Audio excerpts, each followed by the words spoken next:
മുത്തങ്ങ സമരത്തിനിടെ വെട്ടേറ്റ് കൊല്ലപ്പെട്ട പോലീസുകാരൻ വിനോദ് കേരളത്തിന്റെ നൊമ്പരമായപ്പോൾ വിനോദിനോടൊപ്പം ചോര വാർന്നും ഒരാൾ കൂടെ കിടന്നിരുന്നു. ഫോറസ്റ്റ് ജീവനക്കാരൻ ശശിധരൻ. മൂർച്ചയേറിയ ആയുധം പുറം തുളച്ചു കയറിയപ്പോഴും ചോര വാർന്നു മരണത്തെ അടുത്ത് കണ്ട ശശിധരൻ തള്ളി നീക്കിയ മണിക്കൂറുകൾ. ജോലിയോടുള്ള ആത്മാർത്ഥതയ്ക്ക് പിന്നീട് ശശിധരന് ലഭിച്ച റിവാർഡ് അവഗണന മാത്രം. ശ്വാസകോശം വരെ എത്തിയ ആയുധത്തെക്കാളും വേദനിപ്പിച്ചത് കൂടെ നിന്നവരുടെ പിറകിൽ നിന്നുള്ള കുത്തലുകളായിരുന്നു. ഇനി ശശിധരൻ പറയും ചോരയുടെ മണമുള്ള ആ ദിവസത്തെക്കുറിച്ചും ശേഷം അനുഭവിച്ച യാതനകളെക്കുറിച്ചെല്ലാം. ശശിയേട്ടാ നമസ്കാരം. വനം വകുപ്പിൽ ജോലിക്ക് കയറുന്നത് എന്നാണ്? 1978 മാർച്ച് 30. എവിടെയായിരുന്നു ആദ്യം? ആദ്യം ഒരു എതിർച്ചയായ ഒരു ചെക്ക് പോസ്റ്റ് കിട്ടിയത്, നമ്മളെ ഫോറസ്റ്റ് ചെക്ക് പോസ്റ്റ് മൂരാട് എന്ന് പറയുന്ന സ്ഥലത്തുണ്ട്. അത് ഒരു തരം എതിർച്ചയാ കിട്ടിയതാണ്. ശരിക്കും ഈ ചെക്ക് പോസ്റ്റിലേക്ക് ഓർഡർ നമ്മള് ഫസ്റ്റ് ഓഫ് ഓൾ ആരും കൊടുക്കില്ല. അപ്പൊ ആദ്യത്തെ ഒരു ഓർഡർ തന്നെ നമുക്ക് കിട്ടിയ എന്താ വെച്ചാൽ എതിർച്ചയാ കിട്ടിയതാണ്, അല്ലാണ്ട് ഒരു സിസ്റ്റം അല്ല. ശരിക്കും ഫസ്റ്റ് പോസ്റ്റിങ് ഒരിക്കലും ചെക്ക് പോസ്റ്റ് കൊടുക്കില്ല. പിന്നെ എന്തോ ഒരു ഷഫ്ലിങ്ങിൽ പെട്ടുപോയി. ഞാൻ ഏതായാലും ചെക്ക് പോസ്റ്റിലേക്ക് ആള് വേണ്ടിയിരുന്നു, ഫോറസ്റ്റ് ഗാർഡിന്റെ ആവശ്യം ഉണ്ടായിരുന്നു. അപ്പൊ അവര് ലിസ്റ്റ് ഇട്ടപ്പം ആ ലിസ്റ്റിനെ ഒന്ന് ഷഫിൾ ചെയ്തപ്പോൾ എൻ്റെ പേര് ചെക്ക് പോസ്റ്റിലേക്ക് വന്നു. അല്ലാണ്ട് check post first of all ആർക്കും, ഞാനന്ന് ജോയിൻ ചെയ്യാം, പുതിയ ഫ്രഷ് ആയിട്ടുള്ള ആൾക്കും ചെക്ക് പോസ്റ്റ് കൊടുക്കില്ല. കാരണം അത് കുറച്ച് റെസ്റ്റ് എടുക്കാനും പിന്നെ പല ഇതുണ്ടായിരുന്നു. ഒരു ചെക്ക് പോസ്റ്റ് കിട്ടണമെങ്കിൽ പല മാനദണ്ഡമുണ്ട്. അതിലൊന്നും ഇല്ലാതെ ഫസ്റ്റ് തന്നെ വരുന്ന എനിക്ക് കിട്ടി. പിന്നെ ഒരു 3 മാസം അവിടെ വന്നിട്ടുള്ളൂ. പിന്നെ അവന് അന്ന് ഇതായിരുന്നു, KCBന്റെ സമരം ഉണ്ടായിരുന്നു. അപ്പൊ അവർ ടേൺ ചെയ്തിട്ട് ഒരാൾ ഇടണം എന്ന് പറഞ്ഞപ്പം ചെക്ക് പോസ്റ്റിലുള്ള ആളെ കക്കയത്തേക്ക് ഇട്ടു. അപ്പൊ ആ ടേൺ ഡ്യൂട്ടിയിൽ ഞാൻ പോയി. 3 മാസം ഇരിക്കാൻ പറ്റിയുള്ളൂ. പിന്നീട് കക്കയത്തായിരുന്നു. കക്കയത്തായിരുന്നു. അങ്ങനെ കക്കയത്ത സബ്സ്റ്റിറ്റ്യൂട്ടായിട്ട് അന്ന് പ്രൊട്ടക്ഷന് വേണ്ടിയിട്ട് പോലീസിന്റെ security പാർട്ടിന്റെ ഒരു സമരം ഉണ്ടായിരുന്നല്ലോ, KCBയുമായിട്ടുള്ള ടവർ മറിച്ചിടുക, അങ്ങനെയൊക്കെ ഓരോ പദ്ധതി ഉണ്ടായിരുന്നു. അതിനൊക്കെ പ്രൊട്ടക്ട് ചെയ്യാൻ വേണ്ടി ഞങ്ങൾ അവിടെ നിയോഗിച്ചിരുന്നു. അപ്പൊ ഞാൻ നല്ലോണം ട്രീറ്റ്മെന്റ് യാർഡ്, നല്ലോണം എന്ന് പറയുന്നത് ട്രീറ്റ്മെന്റ് യാർഡ് ഇത് ടോർപ്പിഡോ ചെയ്യാൻ വേണ്ടിയിട്ട് അവർ വരും എന്ന് പറഞ്ഞിട്ട് ഞങ്ങൾ നല്ലോണം ട്രീറ്റ്മെന്റിന്റെ സെക്യൂരിറ്റിയിൽ ആയിട്ട് ഞാൻ അവിടെ നിയമിക്കപ്പെട്ടു. പിന്നീട് തോൽപ്പെട്ടി എത്തുന്നത് ഏത് കാലത്ത്? തോൽപ്പെട്ടി ഇവിടുന്ന് ഒട്ടാക്കാൻ നോക്കുന്നൊരു 10 കൊല്ലം കഴിഞ്ഞു. 10 കൊല്ലം കഴിഞ്ഞ് കഴിഞ്ഞാൽ ട്രാൻസ്ഫർ കിട്ടും. അപ്പൊ പിന്നെ വൈൽഡ് ലൈഫ് എന്നുള്ള എനിക്ക് ഡിപ്പാർട്ട്മെന്റിൽ ജോലി ചെയ്യുന്ന വൈൽഡ് ലൈഫ് എന്ന് പറയുന്ന വന്യമൃഗങ്ങളായിട്ട് കൂടുതൽ ഇടപഴകുന്ന ഒരു സ്ഥലമാണ് വൈൽഡ് ലൈഫ്. അപ്പൊ അവിടെ ജോലി ചെയ്യണമെന്ന് ആഗ്രഹം തോന്നി. അന്നത്തെ ഫ്ലൈൻസ് സ്ക്വാഡ് DFO രാമചന്ദ്രൻ സാർ എന്നിട്ട് പോസ്റ്റിംഗ് ആൻഡ് എല്ലാത്തിനെയും മൂപ്പര് ചെയ്യുന്ന ആളാണ്, ഫ്ലൈൻസ് സ്ക്വാഡ് DFO രാമചന്ദ്രൻ. ആരോട് പറഞ്ഞപ്പോൾ ആൾ പറഞ്ഞു ശരി മുത്തങ്ങ വൈൽഡ് ലൈഫിലേക്ക് പോസ്റ്റ് ചെയ്തു. അവിടുന്ന് പിന്നെ തോൽപ്പെട്ടി കിട്ടി. ഈ സംഭവം നടക്കുന്നത് 2003 ഫെബ്രുവരി 18-ന് കോടതി ഡ്യൂട്ടി കഴിഞ്ഞ് വരുന്ന സമയത്ത് എന്നെ ബാക്കി ടോക്കിൽ വിളിച്ച് ഒരാൾ ഡ്യൂട്ടിക്ക് പോകണമെന്ന്. അപ്പൊ ആർക്ക് വേണേ പോവാ. അപ്പൊ ഞാൻ എന്തായാലും ഡ്യൂട്ടി ഇത് കഴിഞ്ഞിട്ട് കോടതി ഡ്യൂട്ടി കഴിഞ്ഞിട്ട് യൂണിഫോമോട് കൂടി നിൽക്കുക. അപ്പൊ ഞാൻ പയ്യൻ 2 സബ്സ്റ്റിറ്റ്യൂട്ട് അല്ല സബോർഡിനേറ്റ് ഉണ്ടായിരുന്നു. അവർ പറഞ്ഞു ഞങ്ങൾ പോകാൻ സാർ. ഞാൻ പറഞ്ഞു വേണ്ട, അന്നും ഇതിന്റെ തീവ്രത അറിയില്ല. ഞാൻ പഠിച്ച അന്നെ റെയ്ഡോ അല്ലെങ്കിൽ വേറെ എന്തെങ്കിലും ഇങ്ങനത്തെ ഒരു അഡ്വഞ്ചറീസ് ഉള്ള ജോലിയാണ് ഞാൻ അറിഞ്ഞിട്ടേ പോകില്ല എന്നല്ല, അറിഞ്ഞില്ല. അങ്ങനെ അവിടെ താമസിച്ചു. മുത്തങ്ങലെ ക്വാർട്ടേഴ്സിൽ പോയി പണ്ട് ഞാൻ ജോലി ചെയ്ത താമസിച്ചതിനെ കൊണ്ട് ക്വാർട്ടേഴ്സൊക്കെ എനിക്കറിയാം. അങ്ങനെ അവിടെ പുഴയെന്ന് കുളിച്ചു. അവിടെ ഒരു ഇന്റർപ്രിട്ടേഷൻ സെന്റർ ഉണ്ട്, അവിടെ പോയി ഉറങ്ങി. രാവിലെ 7 മണിക്ക് ഹാജരാകാൻ പറഞ്ഞു. ഹാജരാകുന്ന എന്താ അതിന്റെ ഉള്ളിലുള്ള ഇന്നർ ഇതൊന്നും എനിക്ക് അറിയില്ലായിരുന്നു. അതിന് മുന്നേ മുത്തങ്ങ സമരം ജനുവരിയിലൊക്കെ മുത്തങ്ങ സമരം ആണെങ്കിൽ ഒരു തീവ്രമായ ഒരു നടപടിക്രമം ഉണ്ടായിരുന്നില്ല. 1 മാസം 15 ദിവസം അവരവിടെ താമസിച്ച്. അന്നേരം പറഞ്ഞില്ലേ, മാധവൻ പോലത്തെ ആൾക്കാരെ അവിടെ ഒരു രാത്രി കൂട്ടിക്കൊണ്ടുപോയി തീയിട്ട് കളഞ്ഞു. മരത്തിന്റെ ബ്ലോക്ക് ചെയ്തിട്ട് അവർ ഇത് വെട്ടിയിട്ട് യൂക്കാലിപ്റ്റസ് മരം വെട്ടിയിട്ടിട്ട് അവർ ബ്ലോക്കാക്കി. ഇങ്ങോട്ട് വരുന്ന അങ്ങോട്ട് പോയ വണ്ടീനെ മുറിച്ചിട്ട് ബ്ലോക്കാക്കിയിട്ട് അവിടെ തടഞ്ഞിട്ട് മരത്തിനോട് കൂട്ടി കെട്ടിക്കളഞ്ഞു. അങ്ങനെ ഒരു തീവ്രമായ ഒരു അഗെയിൻസ്റ്റ് ആയിരുന്നു വന്നു. അപ്പൊ അത് ഡിപ്പാർട്ട്മെന്റ് അതിനെപ്പറ്റി ആലോചിച്ചു. ഇത്രയും 1 മാസം 15 ദിവസം താമസിച്ചിട്ട് ഡിപ്പാർട്ട്മെന്റിനെ തന്നെ ഒരു തരം ഇതാക്കുന്ന പരിപാടിക്ക് എങ്ങനെയാ തുനിയാന്നുള്ള ധാരണയിൽ ഒരു തീവ്രമായ ഒരു സഡൻ ആക്ഷൻ എടുക്കണം എന്ന് വെച്ചിട്ടാണ് ഞങ്ങളോടൊക്കെ ചെല്ലാൻ പറഞ്ഞു. ഞങ്ങൾ ഫെബ്രുവരി 19 രാവിലെ എത്തുന്നതും പിന്നെ അപ്പോൾ ഈ പോലീസുകാരൊക്കെ വിളിച്ചിട്ടുണ്ട്. 600ഓളം പോലീസുകാരുണ്ടായിരുന്നു. എങ്ങനെയാണ് അന്ന് അവിടെ എത്തുന്നു? 18-ന് പോയി 19-ന് അവിടെ എത്തും. 19 രാവിലെ എത്തുന്നു. കുളിച്ച് ഞങ്ങൾ സ്വാഭാവികമായിട്ടും പ്രഭാത പരിപാടിയൊക്കെ കഴിഞ്ഞ് കുളിച്ച് കഴിച്ചു. അപ്പോൾ അതിൻ്റെ ഒരു ഗൗരവം ഞങ്ങൾക്ക് അറിയില്ലായിരുന്നു. അപ്പം ശങ്കർ റെഡ്ഡി സാറ് ഞങ്ങൾക്ക് ബ്രീഫ് ചെയ്തു. നിങ്ങളിപ്പം പോകുന്നത് ഒരു ഒഴിപ്പിക്കലാണ്. ജനങ്ങൾ പാവപ്പെട്ട ജനങ്ങളാണ്, അത്ര വലിയ കപ്പാസിറ്റി ഒന്നുമില്ല. അവരെ ഷെഡിൽ ഇതിരിക്കും, ചെറിയ ഇതിലായിരിക്കും, മുകളിൽ കെട്ടിയ ഇതിൽ കെട്ടിയിരിക്കും അവർ താമസിക്കുന്നുണ്ട്. അവരൊന്നും ഉപദ്രവിക്കരുത്. അവരെ തോക്കുങ്ങൾ കയ്യിലുണ്ട്, പക്ഷെ പോലീസുകാരുടെ അടുത്ത് തോക്കുള്ളൂ. ഞങ്ങളുടെ അടുത്ത് തോക്കുണ്ട്, ഫോറസ്റ്റുകാരുടെ അടുത്തും തോക്കുണ്ട്. അതൊന്നും ഉപയോഗിക്കേണ്ട, നിങ്ങൾ അവരെ ഉപദ്രവിക്കുകയും ചെയ്ത് ശാരീരികമായിട്ട് ഉപദ്രവിക്കരുത്. ഷെഡ് ഉണ്ടെങ്കിൽ അത് പൊളിച്ച് താഴേക്കിടുക, അവരെ മാൻ ഹാൻഡിൽ ചെയ്യുന്നത്. അങ്ങനെ ഞങ്ങളിങ്ങനെ പോയിക്കൊണ്ടിരിക്കുന്നവരായിരുന്നു. ഒരു വിനോദം എന്ന് പറഞ്ഞ പോലീസുകാരനെ അവർ വശത്ത് തന്നെ അറ്റാക്ക് ചെയ്യുന്നു. അത് ഈ വിനോദനല്ല, വേറൊരു വിനോദം. അപ്പൊ എന്റെ മുന്നിൽ വെച്ചിട്ടാണ്. അപ്പം ആദ്യം ഒരു തീയിട്ട്, കാടിനെ കംപ്ലീറ്റ് തീയിട്ട്, എന്നിട്ട് തീയിട്ട് പോകുന്ന സമയത്ത് എനിക്ക് വനത്തിനോടുള്ള സ്നേഹം കൊണ്ട് തീ അണയ്ക്കാൻ വേണ്ടിയിട്ട് ഞങ്ങൾ അങ്ങോട്ടും ഇങ്ങോട്ടും ചെതറി ഈ വനത്തിന്റെ തീയിന്റെ ഉണ്ടാക്കാൻ വേണ്ടി ശമിപ്പിക്കാൻ വേണ്ടി ഓടി. അപ്പൊ അതിൽ ഓടി പലരും ചെതറിപ്പോയി ഓട്ടത്തില്. പിന്നെ ഇവരെന്ത് ചെയ്യുക, പുല്ല് ചുറ്റോട് ചുറ്റും പുല്ലിന്റെ നടുക്ക് നമ്മളെ വെച്ചിട്ട് ചുറ്റും അവർ തീയിട്ട്, പുല്ലിന്റെ നമ്മൾ ഗ്രാസ് ഉണ്ട് അവിടെ, വലിയ ആന എലിഫന്റ് ഗ്രാസ്, അതിന്റെ ഇടയിൽ കൂടി ഞങ്ങൾ ഇങ്ങനെ ഓടുന്നത്. അപ്പൊ അവരെന്ത് പണി ചെയ്യുന്നത്, ചുറ്റോട് ചുറ്റും തീയിട്ടിട്ട് ഞങ്ങളെ ഗ്രാസിന്റെ ഉള്ളിൽ കൊടുക്കും. അപ്പൊ രാഘവൻ എന്ന് പറഞ്ഞൊരു അവിടുത്തെ ആദിവാസിയായിട്ടൊരു തെങ്ങിൽ തന്നെ ആദിവാസി ഉണ്ട്. രാഘവ എനിക്ക് വഴിയൊന്നും അറിയില്ല, അതുകൊണ്ട് ഞാൻ എൻ്റെ കൂടെ തന്നെ നടക്കാൻ പറഞ്ഞ് ഞാനും എൻ്റെ കൂടെ തന്നെ നടന്നു. പക്ഷെ പിന്നെ കഴിഞ്ഞപ്പം ആകെ ചെതറിപ്പോയി, നമ്മളങ്ങോട്ടും ഇങ്ങോട്ടും ഇതായിപ്പോയി. പിന്നെ ഞാനിങ്ങനെ പോകുന്ന സമയത്ത് പെട്ടെന്ന് ഇവര് ഈ വിനോദം എന്ന് പറഞ്ഞ ആളെ ഇതാക്കുന്ന ഇവര് കാലിന് വെട്ടി. അതല്ല, അത് അതിന് ശേഷം പൊതുവെ ആദ്യത്തെ വിനോദനെയാണ് ചെയ്യുന്നത്. ആരും പറയാത്തൊരു കാര്യമാണ്. വിനോദനം വെട്ടിയ സമയത്ത് ഇവിടെ ആകെ ഇറിറ്റേറ്റ് ചെയ്തു ഇവർക്ക്, പോലീസുകാർക്ക്. അപ്പൊ അവര് പിന്നെ ഭീഷണിപ്പെടുത്താൻ വേണ്ടി തോക്കെടുത്തു, വെടിവെച്ചപ്പോ 1-2 വെടി വെച്ചെങ്കിലും കൊണ്ടിട്ടില്ല. അങ്ങനെ അവര് ഭയങ്കര ഒട്ടഹസിച്ച് പറഞ്ഞു വെടിവെക്കുന്നുണ്ട് എന്നുള്ള ഒരു ഇതുണ്ടല്ലോ, ഒരു വാർ യുദ്ധത്തിന്റെ ഇത് പറയും പോലെ വെടിവെക്കുന്നുണ്ടോ എന്നുള്ള അർത്ഥത്തിൽ ഓടി ഇവരിങ്ങനെ ആഹ്വാനം ചെയ്ത്. അപ്പൊ പിന്നെ ചെതറി ആൾക്ക്, പിന്നെ അതിൽപ്പെട്ട സ്ത്രീകളുണ്ടായിരുന്നു. സ്ത്രീകൾക്കും ഭയങ്കര തിടുക്കം പോയ. അപ്പൊ ഞാള് പോട്ടെ എന്ന് ചോദിച്ചപ്പോൾ ഇവർക്കൊരു എന്തെങ്കിലും കർമ്മം ചെയ്ത് കഴിഞ്ഞിട്ട് പോകണം എന്നുള്ളൊരു ചിന്ത. കാരണം ഇവർക്ക് ഡ്യൂട്ടീനെ പറ്റിയല്ല, ഇവർക്ക് എങ്ങനെ വീട്ടിലെത്തണം എന്നുള്ള ചിന്ത അവർക്ക് വന്നത്. അങ്ങനെ ഞങ്ങളൊക്കെ ഇങ്ങനെ ചെതറി നിൽക്കുന്ന സമയത്ത് അവരോ പറഞ്ഞത് ആ ക്യാമ്പ് അവിടെ ഉണ്ട്, ക്യാമ്പിന്റെ നല്ല സന്നാഹം ഉണ്ട് എന്ന് പറഞ്ഞു. അപ്പം കുറെ ആൾക്കാർ, നമ്മളെ സ്റ്റാഫിന്റെ കുറെ ആൾക്കാർ നിരന്ന് നിന്നിരുന്നു. അവർക്കൊക്കെ ഉള്ളുകൊണ്ടൊരു പേടി, കാരണം അവരുടെ ഷെഡിന്റെ അകത്തൊക്കെ വിത്ത് ആംസായിട്ട് ആൾക്കാർ നിൽക്കുന്നുണ്ട്. അപ്പൊ ഒന്ന് പരിങ്ങി നിന്നപ്പോ ഒരാൾ പറഞ്ഞു അയ്യോ ഞാൻ പറഞ്ഞു അയ്യോട്ടടിച്ചു. അപ്പൊ ഞാൻ പറഞ്ഞത് ആദിവാസി എന്ന് പറയുന്നത് നമ്മളെ ഒരു സുഹൃത്തിന്റെ പോലെ കരുതുന്ന ആളാ. കാരണം അങ്ങനെ അവരുടെ ഞങ്ങള് എനിമിയായിട്ടൊന്നും പെരുമാറില്ലല്ലോ. അപ്പൊ ഞാൻ പറഞ്ഞു വേണ്ട, ഞാൻ മുന്നിൽ പോയിട്ട് അവരെ വേണ്ട വിധത്തിൽ സാന്ത്വനിപ്പിക്കുകയോ അല്ലെങ്കിൽ അറസ്റ്റ് ചെയ്ത് കൊണ്ടുവരാറ്, അപ്പൊ നിങ്ങൾ ഒറ്റയ്ക്ക് പോകണ്ടെന്ന്. അങ്ങനെ ഞാൻ അവിടെ നിൽക്കുന്ന നേരം ഒരു ഇതിന്റെ ടിയർ ഗ്യാസ് ഉപയോഗിച്ചു. അപ്പൊ ടിയർ ഗ്യാസിന്റെ അകത്ത് ചിലതൊക്കെ പൊട്ടുന്നതും ചിലത് പൊട്ടാത്തതുണ്ട്. അങ്ങനെ പൊട്ടാത്തവർ തിരിച്ച് നമ്മൾ എറിയാൻ തുടങ്ങി. അപ്പൊ അന്നേരമാണ് ഈ ജനങ്ങളുടെ ഇവരുടെ കൂടുതലുള്ള ആൾക്കാർ കൂടുതലാണുള്ളതെന്ന് അറിയുന്നത്. അതുപോലെ ഒരുപാട് ഷെഡ്, അന്നൊന്ന് ഷെഡിന്റെ അകത്ത് ഒരു വിവരണം എടുത്തുകൊണ്ട്, ഒരു ഡിസ്ക്രിപ്ഷൻ കൊടുത്തുകൊണ്ട് നമ്മളെ മേൽ ഓഫീസർമാർക്ക് ഒരു കത്ത് ഇത് കൊടുത്തിരുന്നു, ഒരു മാപ്പ്. അതിൽ ഈ പറഞ്ഞില്ല, തകരപ്പാടി എന്ന് പറഞ്ഞ സ്ഥലത്തുള്ള ഈ ക്യാമ്പിനെ പറ്റി പരാമർശിച്ചില്ല. അപ്പം തകരപ്പാടിയിൽ ക്യാമ്പില്ല എന്ന ധാരണയിൽ മുന്നോട്ട് പോകുന്നേരം തകരപ്പാടിയുള്ള ഈ ക്യാമ്പിൽ നിന്ന് വെച്ചിട്ടാണ് ഈ ആദിവാസികൾ ക്യാമ്പ് താമസിച്ചും കൊണ്ടുള്ള, അല്ലെങ്കിൽ അവർ ഓൾറെഡി അവിടെ ക്യാമ്പ് ചെയ്തിട്ട് നമ്മളെ അറ്റാക്ക് ചെയ്യുന്നു. അപ്പം ഇവരെല്ലാം തിരിഞ്ഞു ഓടി.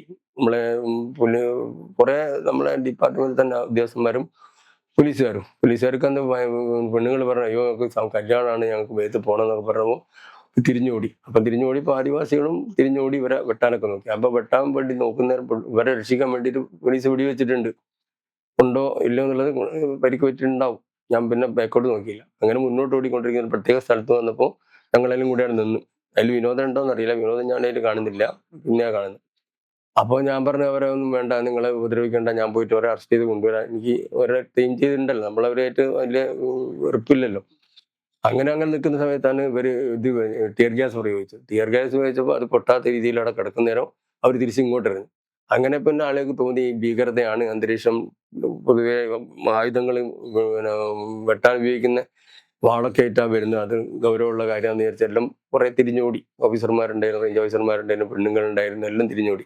അപ്പൊ ഞാനിതൊന്നും അറിയുന്നില്ല, തിരിഞ്ഞോടിയവരും അറിയുന്നില്ല. ഞാനിത് ഒരു ഫേസ് ടു ഫേസ് കാണാത്ത ആദിവാസികൾ എന്ന് പറഞ്ഞാൽ നമ്മളൊക്കെ കാണുന്ന സമയത്തൊരു ബഹുമാനത്തോടെ പെരുമാറുന്ന ആൾക്കാരല്ല. വെറും നമ്മളൊരിക്കലും യൂണിഫോം ഉള്ള ഒരു ഉദ്യോഗസ്ഥനെ ഒരിക്കലും അവർ വിട്ടൂലെന്ന് വെച്ചിട്ട് ഞാൻ അവിടെ തന്നെ, ഞാൻ ഓടാനൊന്നും പോയില്ല. പിന്നെ അവർക്ക് ഒരു തരം ഇതുണ്ടായിരുന്നു, പിന്നെ പേടി വിട്ടാൻ വേണ്ടി ഞാൻ പറഞ്ഞു പേടിക്കൊന്നും വേണ്ട, അവർ ട്രിഗർ അമർത്തിയിട്ട് ഗണ്ണിന്റെ ട്രിഗർ 2-3 വട്ടം വലിച്ച് അടച്ച് തുറന്നാൽ പേടിച്ച് അവർ പോയിക്കോളും, നിങ്ങളെ ചെയ്തോളിന്നത്. അവർ ചെയ്തിട്ടും അങ്ങനെ ചെയ്തിട്ടും പിന്നെ ആദിവാസികൾ മുന്നോട്ട് ഇങ്ങനെ വരിക, മരത്തിനെ ഇങ്ങനെ മറിഞ്ഞ് ഏകദേശം ഒരു 10 മീറ്റർ അപ്പുറത്തെത്തിയപ്പോഴാണ് ഇവരെല്ലാവരും മരത്തിന്റെ നമ്മളെ ഒരു ചാവരപ്പട പോലെ മരത്തിനെ ഒളിഞ്ഞ് മരത്തിനെ ഇങ്ങനെ ഒളിഞ്ഞിട്ട് അവർ യുദ്ധം ചെയ്യുന്നു, മുന്നോട്ട് വരുന്നത്. അങ്ങനെ ഇത് കണ്ടപ്പോൾ എല്ലാവരും തിരിഞ്ഞു ഓടി. നമ്മളെ ഓഫീസർമാരുണ്ടായിരുന്നു, ഞാൻ മാത്രം മുന്നിൽ. അപ്പൊ പിന്നെ ഞാനൊരു രക്ഷയില്ല. അപ്പൊ ഒരു പയ്യൻ, ഒരു 18-19 വയസ്സുള്ള പയ്യൻ, ഈ മഴു ഉണ്ടല്ലോ മറ്റേ ഈ ഇതിന്റെ ശരിക്കുള്ള ഷാർപ്പായിട്ടുള്ള മഴു ഇങ്ങനെ കാലുകൊണ്ട് ഇങ്ങനെ ഓടി വന്ന് ഇങ്ങനെ വെട്ടാൻ നോക്കുന്നേരം എനിക്കൊരു സംശയം, ഈ ചെറിയനും എന്നെ വെട്ടിയാൽ ഞാൻ അവനെ കൊല്ലുന്നുള്ള മനസ്സിന്റെ ഉള്ളിൽ ഇൻസ്റ്റിന്റ് ഉണ്ടാവുമല്ലോ, നമ്മളെ മനസ്സിലുണ്ടാവുമല്ലോ, ഒരാൾ അടിച്ചാൽ ഞാൻ തിരിച്ചടിക്കും എന്നുള്ള ഒരു ചിന്ത വന്നപ്പോൾ ഞാൻ പറയും, മോനെ ഇനി കൊല്ലല്ലേ, ഇനി അടിക്കല്ലേ, അല്ലെങ്കിൽ ഇനി വെട്ടല്ലേ, വെട്ടിക്കഴിഞ്ഞാൽ ഞാൻ അവനെ കൊല്ലും എന്നുള്ള അർത്ഥത്തിലാണ് ഞാൻ അവനോട് പറയുന്നത്. ഇങ്ങനെ വെട്ടിയാൽ ഞാനവനെ കൊല്ലും, അതുകൊണ്ട് എൻ്റെ ജീവനാണ്, എൻ്റെ കാല് പോയാൽ എൻ്റെ ജീവൻ പോരുന്നുള്ളത്, ഞാൻ മനോഞ്ഞ് വെട്ടല്ലേ എന്നിങ്ങനെ റിക്വസ്റ്റ് ചെയ്തു. അപ്പോൾ എന്തോന്നറിയില്ല, അവനങ്ങ് തിരിഞ്ഞു പോയി. പിന്നെയാണ് ഇവർ മരത്തിന്റെ ചുവട്ടിലും ഇങ്ങനെ നിന്നിട്ട് ആ മറവിൽ നിന്ന് ഷെയ്ഡിൽ നിന്നിട്ട് മുന്നോട്ട് വന്ന് പിന്നെ ഒരു ഡിപ്ലോയ് ചെയ്തിട്ട് എല്ലാം കൂടി ഒരു 5-10 ആൾക്കാർ ഒന്നിച്ച് ഇങ്ങനെ നിരന്ന് നിന്ന്. അപ്പൊ ഞാൻ തിരിഞ്ഞു നോക്കുന്നവർ ആരുമില്ല, തിരിഞ്ഞു നോക്കിയില്ല, ഞാൻ എൻ്റെ ഇടതുവശം ഞാൻ നോക്കിയില്ല, ഞാനിങ്ങനെ നിൽക്കുക. പിന്നെ അതിന്റെ ഇത് പോയി, ടിയർ ഗ്യാസിന്റെ ബലം പോയി. പിന്നെ അവർ നേരിട്ട് ഇതയ്യാ. അപ്പം പിന്നെ ഇയാളുടെ ഗീതാനന്ദൻ അവിടെ ഇരിക്കുന്നുണ്ടായിരുന്നു. അപ്പം പിന്നെ ബാക്കിൽ നിന്ന് ഒരാൾ വന്നിട്ട് ഒരു കത്തിയമ്പ് പോലത്തെ ഒരു സാധനം കൊണ്ട് കുത്തിയ സമയത്ത് ഇയാൾ പറഞ്ഞ് അവനെ ക്യാമ്പിൽ കൊണ്ടിടുന്നത്. അന്നേരം ഞാൻ കാണുന്നത് ഈ ഗീതാനന്ദൻ ഇങ്ങനെ നമ്മള് ടോയ്ലറ്റൊക്കെ ഇരിക്കുന്നില്ലേ, വാഷ് ബേസിലെ അല്ല അതിൽ ടോയ്ലറ്റിൽ ഇരിക്കുന്നില്ലേ, നമ്മളെ പോലെ ഇരിക്കുന്നുണ്ട് അയാൾ. പിന്നെ അപ്പം ഇവനെ കൊണ്ട് ഷെഡിലിടുന്നത്. അങ്ങനെ എന്നെ കൊണ്ട് ഞാൻ അപ്പോഴേക്ക് തളർന്നു വയ്ക്കുക, 2 കൈയിലും ഇങ്ങനെ ഇതായിട്ട് ഷോൾഡറിൽ ഇതാങ്ങിയിട്ട് ഷെഡ് കൊണ്ടിട്ട് അവിടെ പിടുത്തങ്ങ് വിട്ടുവിട്ടില്ല. അപ്പോൾ ഞാൻ ടൈമർ വീണു. അപ്പോൾ ഒരു മുള ഉണ്ടായിരുന്നു, ഇങ്ങനെ ഒരു മുള, വലിയ തടിച്ച മുള, അതിൽ തല കഴിച്ച് ഞാനിങ്ങനെ കിടന്നു. പിന്നെ എനിക്ക് ഓർമ്മയില്ല. പിന്നെ കുറെ കഴിഞ്ഞ് വിനോദ് വന്ന് കണ്ടിട്ട് വിനോദാണ് തോന്നുന്നു. പിന്നെയാണ് ഞാൻ വിനോദാണെന്നും മരിച്ചത് വിനോദാണെന്നൊക്കെ അറിയുന്നത്. പിന്നെ അന്നേരം ആ സമയത്തൊന്നും ഞാൻ വിനോദനാന്നുള്ള ആളെ ഞാൻ വിചാരിച്ചില്ല. ആ സമയത്ത് വിനോദ് ഒന്നിനും വഴങ്ങാതെ നിങ്ങൾക്കൊക്കെ ഒരു കുഴപ്പമില്ല എന്നുള്ള ധൈര്യം തന്നിരുന്നു? അങ്ങനത്തെ ഒന്നും എനിക്ക് അറിയില്ല, ഞാൻ അവന്റെ ഡീറ്റെയിൽസ് ഒന്നും അറിയില്ല. വിനോദ് എന്റെ കൂടെ ഒരു വ്യക്തി എന്നുള്ള എനിക്ക് കിടന്നതല്ലാണ്ട് മുൻ ധാരണ ഒന്നും ഞാൻ അവനായിട്ടില്ല. അവനിങ്ങനെ ഫോട്ടോ കാണാൻ ഞാൻ അതിൽ ഉണ്ടായിരുന്നു. ഞാനിങ്ങനെ കിടക്കുന്ന അപ്പുറത്ത് ഇയാളിങ്ങനെ ഇതായിട്ട് കിടക്കുന്നു വിനോദ്. ആ സമയത്താണ് ഞാനും അലേർട്ടായിട്ട് വിനോദിനെ കാണുന്നത്. മുൻധാരണയോ അല്ലെങ്കിൽ മുൻ കാണലോ ഞാനും ഉണ്ടായിട്ടില്ല. അത് കഴിഞ്ഞതിന് ശേഷം പിന്നെ അവിടെ എത്തി, നിങ്ങൾ അങ്ങനെ കിടക്കുന്നു. പിന്നീട് ജോഗിനെ വെടിവെക്കുന്നുണ്ട് പോലീസ്. അത് ലാസ്റ്റ് സർ, അത് ഇങ്ങനെ ഒരു ഘട്ടമുണ്ട്. അപ്പം പിന്നെ ഏകദേശം നേരെ ഇങ്ങനെ പോയിക്കൊണ്ടിരിക്കുന്ന സമയത്ത് ഞാൻ വെള്ളത്തിന് ചോദിച്ചു. അന്നേരം പറഞ്ഞു വെള്ളം തരാൻ പറ്റില്ല, നിങ്ങളെ കുമ്മായിട്ടിട്ട് ഞങ്ങളെ വെള്ളത്തിന്റെ കിണറൊക്കെ വെള്ളം ഇട്ടിട്ട് നശിപ്പിച്ചിരിക്കുന്നവർ. അപ്പൊ കുറെ കഴിഞ്ഞാൽ വീണ്ടും വന്നു, ഗീതാനന്ദൻ വരുന്ന സമയത്ത് പറഞ്ഞു എൻ്റെ കയ്യിലന്ന് മോതിരം ഉണ്ടായിരുന്നു, മോതിരവും പിന്നെ ഇങ്ങനത്തെ ഒരു ഇതുണ്ടായിരുന്നു, ഈ ഇതുപോലത്തെ രുദ്രാക്ഷം. പിന്നെ കയ്യിൽ 1700 റുപ്യ അങ്ങനെ ഉണ്ടായിരുന്നു പേഴ്സിൽ. അപ്പോൾ ഒരു 1700 റുപ്യ എടുത്ത് പിന്നെ എൻ്റെ ഫോട്ടോ കണ്ട്. അപ്പോൾ എൻ്റെ മോൻ്റെ അങ്ങ് കണ്ടു, മോൻ എഞ്ചിനീയറിന് പഠിക്കുക അല്ലടാ ചോദിച്ച് എന്നെ പറയാ ഇതാക്കി, എന്നെ ഹറാസ് ചെയ്തു. അങ്ങനെല്ലാം കൂടി മോതിരം, ആദ്യത്തെ മോതിരം എടുത്ത്, രണ്ടാമത്തെ മോതിരം ഇവിടെ ഇങ്ങനെ കിടക്കുന്നേരം ഇവർ പറഞ്ഞ് മോതിരം കിട്ടുന്നില്ല എന്ന് പറഞ്ഞപ്പോൾ വരുന്ന മോതിരം വെട്ടിയും എടുത്ത മോതിരം, ചെറിയ കത്തിനെ കൊണ്ട് എന്തോ പിന്നെ ശ്രദ്ധ പോയില്ല, മോതിരം വെട്ടിയെടുത്തതുമില്ല. അങ്ങനെ കുറെ കഴിഞ്ഞപ്പോ ആണ് ഇവര് നമ്മളോട് ഒരു ജയ്സീലുണ്ട്, ജയ്സീലും ഞാനും വേറൊരാളും കൂടി മുന്നോട്ട് ഇങ്ങനെ പോയത്. അപ്പൊ എന്നോട് നമ്മള് ജയ്സീനെ കാണുന്നില്ല, ഓനെന്ത് പറ്റി? അപ്പോൾ ഒരു ക്യാമ്പിൽ നിന്ന് ഭക്ഷണമൊക്കെ കഴിച്ച് ഒരു അതിൻ്റെതായ രീതിയിലായി. പിന്നെ കാണാത്തൊന്നും ഓരോ ശ്രദ്ധയിൽപ്പെട്ടില്ല. അങ്ങനെ അവിടുന്ന് വേറെ ഒരു, ഞാൻ പറഞ്ഞില്ലേ ഈ പറഞ്ഞ രാഘവൻ പറഞ്ഞ ഒരു ഫോറസ്റ്റ് ഇവിടെ മുത്തങ്ങര ആദിവാസിയാ. അപ്പൊ അവര് എന്റെ കൂടെ ഉണ്ടായിരുന്ന അവര് തിരിച്ച് ക്യാമ്പിൽ വന്നപ്പോൾ പോലീസുകാർ പറഞ്ഞു എന്താ തിരിഞ്ഞളിക്കുന്ന, കുറച്ച് സാമ്പാറും ഇതൊക്കെ എടുക്കുന്നവർ. അങ്ങനെ ഇവരെ ഡ്യൂട്ടിയിൽ അങ്ങ് ഇട്ട് കളഞ്ഞ്. അപ്പൊ ഇവർ എന്നെ പറ്റിയുള്ള ചിന്ത ഇവരോട് മറന്നുപോയി. ഇവർ പറഞ്ഞു എന്താ നടന്നു കളിക്കുന്ന, കുറച്ച് സാമ്പാറും കുറച്ച് ഇഡ്ഡലിയൊക്കെ എടുത്ത് ഇങ്ങോട്ട് കൊണ്ടുവരുന്നപ്പോൾ അവർ അതിൽ ശ്രദ്ധിച്ചു. പിന്നെ കുറെ കഴിഞ്ഞിട്ടാണ് ഞാൻ മിസ്സായ വിവരം അറിയുന്നത്. അപ്പൊ പിന്നെ അന്വേഷിച്ച് വന്നേരം എന്താണ് ജയശീലൻ പറഞ്ഞു നമ്മൾ അവിടെ ഉണ്ടാവുമല്ലോ എന്ന് വിചാരിച്ച് വരുന്നേരം ഇവര് പാദപത്രം കേൾക്കുന്നുണ്ട്. ഈ ഗീതാന്റെ അത് ഇവരുടെ അന്വേഷിക്കാനുള്ള ആൾക്കാരാണ് വരുന്നത്.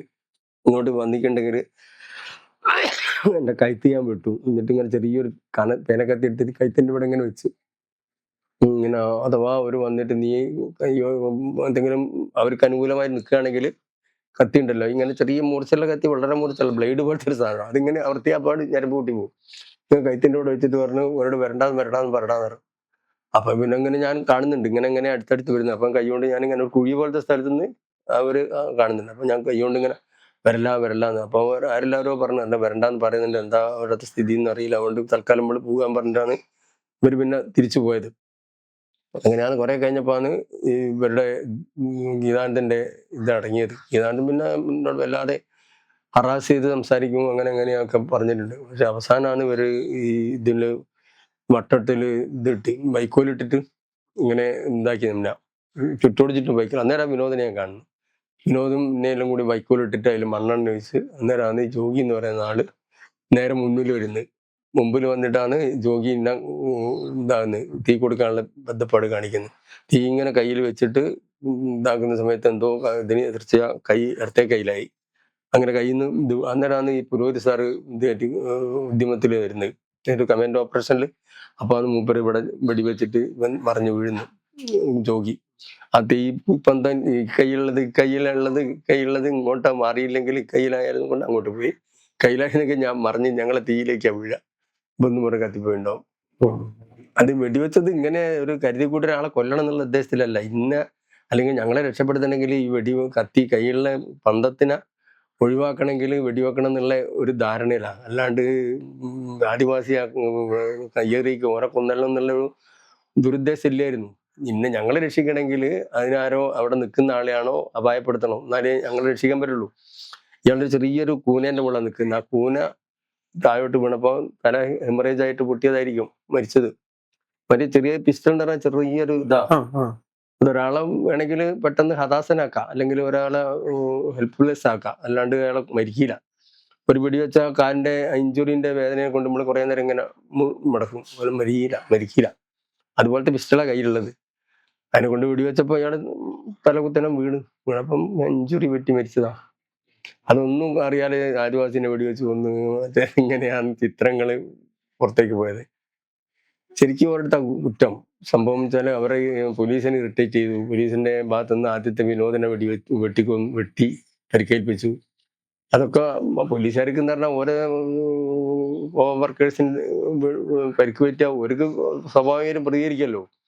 അങ്ങനെ പ്രതികരിച്ചിട്ട് വെടിവെച്ചപ്പം വീണ്ടും ഓടിയപ്പോഴാണ് നമ്മളെ ക്യാമ്പിലിടാൻ വേണ്ടിയിട്ട് ഇവര് പ്ലാൻ ചെയ്യുന്നത്, ക്യാമ്പിലിടുന്നത്. പിന്നെ ഞങ്ങളെ രക്ഷിക്കേണ്ട ബന്ധപ്പാടിലാണ് രണ്ടാമത്തെ ഓപ്പറേഷൻ വന്നത്. അല്ലാണ്ട് നേരിട്ട് ഒരു ആദിവാസി ആക്കണമ്പോൾ ഇവിടെ കയ്യേറിക്കല്ല ഓരോ തുരത്തിക്കളയാന്നുള്ള ധാരണയിലല്ല, ഞങ്ങളെ രക്ഷിക്കാൻ വേണ്ടി ചെയ്തു. അവിടെ വെച്ചിട്ട് എന്തെങ്കിലും വിനോദമായിട്ട് ഒരു കമ്മ്യൂണിക്കേഷനോ ഒന്നും നടത്തിയില്ല. ഞാൻ CBI ചോദിച്ചിരുന്നു എന്തൊക്കെയാണ് നടത്തിയത്. ഞാൻ പറഞ്ഞു ഞാൻ അറിയുന്നില്ല, ഇത് വിനോദനാണെന്നോ അല്ലെങ്കിൽ ഇതിന്റെ പോലീസാണോ ഒന്നും ഞാൻ അറിഞ്ഞില്ല. പേപ്പർ കണ്ടു, വായിച്ചു, അതേ ഞാൻ അറിഞ്ഞിട്ടുള്ളൂ. ആ ഒരു സമയത്ത് അവിടുന്ന് രക്ഷപ്പെടുമെന്നോ അങ്ങനെയൊക്കെ തോന്നിയിരുന്നു? ഞാൻ രക്ഷപ്പെടും തന്നെ വിചാരിച്ചത്. കാരണം എന്താ വെച്ചാൽ എനിക്ക് അങ്ങനത്തെ ഒരു ഇതൊന്നും തോന്നിയില്ല. ഇന്നലെ കുറച്ചു നേരം ഇവിടുന്ന് മൈസൂരിൽ കൊണ്ടുവന്നു ഞങ്ങളെ. അങ്ങനെ പിന്നെയാണേ കേട്ടത്, മൈസൂർ കൊണ്ടുപോയിട്ട് ബന്ദിയാക്കിയിട്ട് ഒരു തരം ഇതുണ്ടാക്കുക, ഒരു നിരതദ്രവ്യം പോലെ. ഞങ്ങളെ കയ്യിൽ ഞങ്ങൾ 2 ഉദ്യോഗസ്ഥന്മാരുണ്ട്, നിങ്ങൾ ആദിവാസികളെ വിട്ടുതരണം, അല്ലെങ്കിൽ ഞങ്ങൾ KCR ചെയ്ത് ഒഴിവാക്കി തരണം. ഒരു അശോകൻ എന്ന് പറഞ്ഞ ചങ്ങായി, ഓനാണ് പിന്നെ ഞാൻ കണ്ടത് മാധ്യമ പ്രവർത്തകരോട് സംസാരിക്കുന്നു വളരെ ഇതായിട്ട്, പഠിച്ച ആളെ പോലെ ബാക്കി പിന്നെ സംസാരിക്കാന്ന് പറഞ്ഞിട്ട് പോകുന്നുണ്ട്. മാധ്യമപ്രവർത്തകരുടെ ഒരു ഇതുണ്ടല്ലോ, അവസാന സമയത്ത് നമ്മൾ ചോദിക്കല്ലോ ഫർദർ ആയിട്ട് എന്തുണ്ടോ, ഇല്ല ഒന്നുമില്ല, നിങ്ങൾ തമ്മിൽ സംസാരിച്ചോളിന്നാണ്. അന്നേരം ഇയാൾ പറയുന്നുണ്ട്, ഒന്നുകിൽ നമ്മളെ പിടിച്ച ഇവരെ ഞങ്ങൾക്ക് ആദിവാസികളെ വിട്ടുതരണം, കേസ് പിൻവലിക്കണം, അങ്ങനെയുള്ള 3 ഡിമാൻഡ് വെച്ചിട്ട് അവര് ഞങ്ങളെ ബാർഗെയിൻ ചെയ്യും, ഞങ്ങളെ വെച്ചിട്ട്. പിറ്റേ ദിവസത്തെ പത്രത്തിലൊക്കെ വന്ന വാർത്തകളൊക്കെ അമ്പ് ചെയ്തു, തലയ്ക്ക് അമ്പ് കൊണ്ടു, അങ്ങനെ അതൊന്നും ഉണ്ടായില്ല. നമ്മള് വെട്ടിയ തീയിൽ കൂടി ഒരു ഇത് ചെയ്തു. ഇതിനെ കൊണ്ട് കത്തിയമ്പ് എന്ന് പറഞ്ഞ സാധനമുണ്ട്, ഈ മൂർച്ചയുള്ള ഒരു ചെറിയ ഇത്രയും അതിന് മൂർച്ച അറ്റതുണ്ടാവും, ഇങ്ങനെ നീണ്ടിട്ട് ഇങ്ങനെ വന്നിട്ട് പിന്നെ ഇങ്ങനെ വരിക. അതിന്റെ കത്തി അമ്പ് എന്ന് പറയും. അമ്പ് പോലെ തന്നെ, പക്ഷെ കത്തിയാണോ അത്. അതുകൊണ്ട് ഇവിടെ കുത്തി അല്ലാതെ ഉള്ളിലേക്ക് പോയി. 4 അറയില് ഒരറ മുറിഞ്ഞു പോയി. ശ്വാസകോശത്തിന്റെ ബ്ലഡ് ഇങ്ങനെ പോകുന്നുണ്ട്. പിന്നെ ഒരു തോർത്തുണൊക്കെ വെച്ചിട്ട് ഇങ്ങനെ ബ്ലഡിനെ ഇതാക്കുന്നുണ്ട്, വരാതിരിക്കാൻ വേണ്ടിയിട്ട്. പക്ഷെ ഉള്ളിലുള്ള പൊട്ട് ഇങ്ങനെ ബ്ലഡ് ഷെഡ് നടക്കുന്നുണ്ട്. പിന്നെ എന്തോ ഒരു ഭാഗ്യം കൊണ്ട് രക്ഷപ്പെട്ടു. ആ രാത്രി അവിടെ കഴിഞ്ഞ് ആ വേദന സഹിച്ചായിരുന്നു അല്ലേ? അത് ഉണ്ടായിരുന്നു. പിന്നെ മനസ്സിൽ ഞാൻ തെറ്റ് ചെയ്യുന്നില്ലല്ലോ, ഞാൻ ആരെയും ആദിവാസികളെ തന്നെ നമ്മൾ വളരെ ഫ്രണ്ട്ലി മാറ്ററുള്ള അവരെ കൈകാര്യം ചെയ്യുക. ഒരു നമ്മുടെ ഓഫീസ് ആണ്, അല്ലെങ്കിൽ ഞങ്ങളെ അണ്ടറിലുള്ള ആൾക്കാരാണെന്നൊക്കെ പറഞ്ഞിട്ട് ഞങ്ങൾ അവരെ ഉപദ്രവം. സി കെ ജാനിൽ തന്നെ അവിടെ വരലുണ്ട്, തോൽപ്പെട്ടിയിൽ വന്നിട്ട് ക്ലാസ് എടുക്കലുണ്ട്. നമ്മൾ പറയും എന്തിനാ അവരെ മറ്റുള്ള പാർട്ടിക്കാരൊന്നും ആദിവാസികൾക്ക് താല്പര്യമില്ല, ഇവര് ആദിവാസികൾക്ക് മാത്രം താല്പര്യം കാണിക്കുന്നൊരു ഒരു ഇതല്ലേ, അങ്ങനെ അവർ ചെയ്തോട്ടെ എന്ന് പറഞ്ഞിട്ട് ഞാൻ അവരെ ഫ്രീ ആക്കി വിടല. വേണമെങ്കിൽ നമുക്ക് തടുക്കാം ഇവിടെ അങ്ങനെ പ്രവർത്തനം നടത്താനും പറഞ്ഞിട്ട്. ശരിക്കും ഈ മുത്തങ്ങ പ്രശ്നം സംഭവം ഉണ്ടാവുമ്പോ അതിന്റെ ഒരു കാരണം പിന്നീട് അന്വേഷിച്ചിരുന്നു. പിന്നീട് എന്താ തോന്നിയിട്ടുള്ളത്, എന്താണ് അതിന്റെ ഒരു തെങ്ങ് സമരം ഇവരെ ഇത് ചെയ്ത് വെച്ചാണ്. കാരണം പിന്നെ സ്ഥലം കിട്ടണം, ഒരു ഏക്കർ പിന്നെ 2 ഏക്കറിന്റെ സ്ഥലം ഇവർക്ക് കിട്ടണം എന്നുള്ളൊരു ടാർഗറ്റ് ഉണ്ടായിരുന്നു. അതിന് പിന്നെ ഒരു അയ്യങ്കാളിപ്പട, പിന്നെ ജമാഅത്തെ ഇസ്ലാമി, അങ്ങനത്തെ കുറെ ആൾക്കാർ ഇതിന്റെ പിന്നിൽ ഉണ്ടായിരുന്നു എന്നാ പറയുന്നത്. അവിടെ ചാക്ക് കണക്കിന് അരി, ചാക്ക് കണക്കിന് ഭക്ഷണ സാധനങ്ങളൊക്കെ അട്ടിയിട്ടിട്ടിരിക്കുക. കാരണം ഒരു മാസം 2 മാസമൊക്കെ ഇങ്ങനെ താമസിക്കുന്നേരം ഇവർക്കൊരു പവർട്ടി വരുന്നോ എന്തൊക്കെയോ ഇതില്ലാന്ന് അവർ കൂടെ ലക്ഷ്യം വെച്ചിട്ട് അവരൊക്കെ ചെയ്ത്. പിന്നെ അവര് ഇതിന്റെ മുകളിലൊക്കെ പോലെ മാംസത്തിന്റെ ഉണങ്ങിയ മാംസങ്ങള്, പിന്നെ ഈ കോണ്ടം, അങ്ങനത്തെ കാരണങ്ങളൊക്കെ താഴോട്ട് വീണ് കിടക്കുന്നുണ്ട്. കാരണം അവിടെ എന്തൊക്കെയോ സംതിങ് നടക്കുന്നുണ്ട്. കാരണം സ്ത്രീകളൊക്കെ ഉള്ള സ്ഥലമല്ലേ, അപ്പൊ അവരൊക്കെ കരുതിക്കൂട്ടി ഇവരെ വലയിൽ വീഴ്ത്താൻ വേണ്ടിയിട്ട് പല ഇതും ചെയ്യുന്നുണ്ട്. സ്ത്രീകളൊക്കെ ഒന്ന് പുറത്ത് പോകാതിരിക്കാൻ വേണ്ടിയിട്ടായിരിക്കാം അവരെ ചിറകൽ അറക്കുന്ന രീതിയിൽ അവരെ ദുരുപയോഗം ചെയ്തിട്ടുണ്ടാവാം. നമ്മൾ ഇതിനു മുന്നുള്ള ഇതുപോലെ ഫോറസ്റ്റ് ഉദ്യോഗസ്ഥരോടൊക്കെ സംസാരിക്കുമ്പോഴും ഈ ഒരു സമരത്തിനെ മുത്തങ്ങ സെലക്ട് ചെയ്തതിന്റെ പുറകിൽ തന്നെ ഒരുപാട് സംശയങ്ങളുണ്ട്. കാരണം ഒരു കറിയെ കിട്ടൂല. കാരണം ഇത് ഇതാ റിസർവ് ഫോറസ്റ്റ് ആണല്ലോ, മറ്റുള്ള വെസ്റ്റേൺ ഫോറസ്റ്റ് പോലെയല്ലോ. എപ്പോഴും വൈൽഡ് ലൈഫും മറ്റുള്ള ബന്ധപ്പെടുന്ന നേരം റിസർവ് പണ്ടേ ഇതിനുള്ള ഗവൺമെന്റ് അല്ലേ, ബ്രിട്ടീഷ് ഗവൺമെന്റ് കാലത്തുള്ള ഇതല്ലേ ഫോറസ്റ്റ് അല്ലേ, ഒരിക്കലും അത് കിട്ടൂല അറിയാം. പിന്നെ ഈ ഗവൺമെന്റ് അതിനോട് അനുകൂലമായി അവർ ഒഴിപ്പിക്കണ്ടെന്നും ഇവിടെ ഇത് നടക്കുകയാണ്, അസംബ്ലിന്റെ ഇത് നടക്കുകയാണ്, സമ്മേളനം. അപ്പോൾ ഒരു കാരണവശാലും ഇതിന്റെ ഒരു ടോക്കായി വരരുതെന്ന് വിചാരിച്ചിട്ട് ആന്റണി സാർ തന്നെയാണ് പറഞ്ഞത് അതിന് ഇതുണ്ടാക്കണ്ടെന്നും വേറെ മുഖം ഉണ്ടാക്കണ്ടെന്നും. അസംബ്ലി മീറ്റിംഗ് നടക്കുന്നേരം അതൊരു ക്വസ്റ്റ്യൻ വരുമല്ലോ, ആദിവാസികളെ ആക്രമിച്ചു എന്നുള്ളത്. അതിന് വേണ്ടിയിട്ട് അവർ ഒരു ഇതാക്കിയത്. ഈ സംഭവമൊക്കെ നടക്കുമ്പോഴൊക്കെ ഗീതാനന്ദൻ അവിടെ ഉണ്ടല്ലോ അല്ലെ? ഗീതാനന്ദൻ ഉണ്ട്, ഇവരില്ല. പിന്നെ ഞാനുമില്ല ആ ദിവസം. ഇന്ത്യ ആ ദിവസം മാത്രമാണ്. ഗീതാനന്ദനാണ് ഇന്നത്തെ ഓരോരോ ദിവസം ഉണ്ടാകുമ്പോൾ ഓരോരു എന്താ പറയാ ക്യാപ്റ്റൻ ഉണ്ടല്ലോ. അന്ന് ക്യാപ്റ്റൻ എന്ന് പറയുന്നത് ഞാനുമായിരുന്നു, ചീഫ് ക്യാപ്റ്റൻ. മറ്റേത് ചീഫ് അല്ലാത്തൊരു ക്യാപ്റ്റൻ. അങ്ങനെ 2 റോളാണ് ഇവർ. അത് മാധവേട്ടനൊക്കെ പിടിച്ചപ്പം അറസ്റ്റ് ചെയ്തപ്പോൾ അവർ പറഞ്ഞു ഞങ്ങളെ ചീഫ് ക്യാപ്റ്റൻ വരട്ടെ, എന്നിട്ട് ഒരു ശിക്ഷ അനുഭവിക്കാം. അവരെ കെട്ടിയിട്ടതായിരുന്നു മാധവേട്ടനൊക്കെ. പിന്നെ അവർ ഒഴിഞ്ഞു പോയതാണല്ലോ. ഈ നമ്മളെ മുഖപരിചയമുള്ള ഇതുപോലെ തന്നെ മുന്നുള്ള ഇന്റർവ്യൂകളിലൊക്കെ ഞങ്ങൾ ചോദിച്ചൊരു ഇപ്പൊ നിങ്ങളൊക്കെ വനം വകുപ്പിലെ ഉദ്യോഗസ്ഥരാണ്, പല ആദിവാസികളെയും കണ്ടുപരിചയം ഉണ്ടായിരിക്കാം, ഒക്കെ ഉണ്ടാവും. അങ്ങനത്തെ ആളുകളൊക്കെ ഉണ്ടായിരുന്നു. ബേഗൂർ റേഞ്ചിലുള്ള ആൾക്കാരുണ്ടായിരുന്നു. പിന്നെ പല രൂപത്തിലും ബേഗൂർ അന്ന് ഇവർ ഞങ്ങളെ അറ്റാക്ക് ചെയ്യുമ്പോൾ ഞങ്ങൾ ഐഡന്റിഫൈ ചെയ്യാൻ വേണ്ടിയിട്ട് ഞങ്ങൾ പിന്നെ 2 മാസം പോയപ്പോൾ ഇവർ പല രൂപത്തിലും വരും രൂപമാറ്റം നടത്തിയിട്ടുണ്ട്. ചില ആൾക്കാർ കംപ്ലീറ്റ് മൊട്ടയടിച്ചു, ചില ആൾക്കാർ താടി പിടിച്ചു. പിന്നെ എന്നോട് ചോദിച്ചു ഇയാളാണോ എന്ന് ചോദിക്കുന്നേരം എനിക്ക് ആണ് എന്ന് പറയാൻ പറ്റില്ല. കാരണം ഏകദേശം ഇവരുടെ കോംപ്ലക്ഷനും ശരീരപ്രകൃതമൊക്കെ ഒന്നും ഇരിക്കുമല്ലോ. പിന്നെ ഇയാളാണോ എന്ന് എനിക്ക് പറയാൻ പറ്റില്ല. ഞാൻ കുറെ 2-3 ദിവസം മമ്മ ഇരുന്നോളി. പിന്നെ ആൾക്കാർ പറഞ്ഞു നീ ഇങ്ങനെ ഇരുന്നാൽ ശരിയാവില്ല, എന്തെങ്കിലുമൊക്കെ ഐഡന്റിഫൈ ചെയ്ത് പറയണം എന്ന് പറഞ്ഞു. അങ്ങനെ 1-2 പേര് പറഞ്ഞു. അന്ന് അവിടെ ഈ കുത്തുകൊണ്ട് അവിടെ കിടന്നു. അതിന് ശേഷം യോഗിയെ വെടിവെക്കുന്നു, അവിടുന്ന് തീ ഇട്ട് നിന്ന് അവിടുന്ന് രക്ഷപ്പെടുന്നു. അത് ഓർമ്മയിലുണ്ടോ? അത് അടുത്ത് ഓടുന്ന രംഗം എനിക്ക് ഓർമ്മയുണ്ട്. ഉണ്ടാകുന്നേരം അതായത് ഞാൻ വിനോദിനെ കാണുന്നില്ല. പിന്നെ 2 സ്ട്രക്ചറിൽ എടുത്തിട്ട് ഇങ്ങനെ ഓടുന്നുണ്ട്. ചോദിച്ചിട്ട് ഞാൻ ജീപ്പിന്റെ അടുത്ത് എത്തുന്നവരെ എനിക്ക് ഓർമ്മയുണ്ട്. പിന്നെ മാഞ്ഞു പോയി, എന്റെ ഓർമ്മ മാഞ്ഞു പോയി. പിന്നീടുള്ള ഒരു ജീവിതം എങ്ങനെയായിരുന്നു? പിന്നീട് എന്ന് പറഞ്ഞാൽ സ്വാഭാവികമായിട്ട് അവിടെ നിന്ന് ഇങ്ങോട്ട് പറിച്ചു നട്ട് ഞാൻ ഇവിടെ വാടകയ്ക്ക് താമസിച്ച്. പിന്നെ 3 മാസം കൊണ്ട് ഞാൻ കംപ്ലീറ്റ് ക്യൂറായി. പിന്നെ ഞാൻ ജോലിക്ക് പോകാൻ തുടങ്ങി. എന്നാലും ഡിപ്പാർട്ട്മെന്റും ഒട്ടാകെ എന്നോടൊക്കെ ഒരു ഇൻഫേവർ ആയിട്ടാണ് കാണിച്ചത്. ഇവനെന്തോ അബദ്ധം ചെയ്ത പോലെ നമ്മളെന്തല്ലേ ഒരു അപഖ്യാതി ഉണ്ടാവുക. ഇങ്ങനെ സി ബി ഐക്കാരൊക്കെ വളരെ മോശമായിട്ടാണ് പെരുമാറിയത്. കാരണം എന്താ വെച്ചാൽ ഞാനെന്തോ കുറ്റം കൾപ്രിന്റ് പോലെയാണ് പെരുമാറിയത്. ഞാനിങ്ങനെ പറഞ്ഞു സാർ പിന്നെ വയ്യോട്ട് എന്ന് പറയുമ്പോൾ ഞാൻ വിനോദ് എവിടെയോ കിടക്കുന്നു പറഞ്ഞു. ഞാൻ പറഞ്ഞു വയ്യോട്ട് ഇങ്ങനെ വയ്യോട്ട് എന്താടാ വയ്യോട്ട് എന്താടാ വയ്യോട്ട് എന്ന് പറഞ്ഞ അർത്ഥം എന്ന് ചോദിച്ചു. ഞാൻ പറഞ്ഞു സാർ വയ്യോട്ട് ഞങ്ങളുടെ നാട്ടിൽ വയ്യോട്ട് എന്ന് പറയും, പറകൂട്ട് എന്നുള്ള അർത്ഥത്തിലാണ് വരുന്നത്.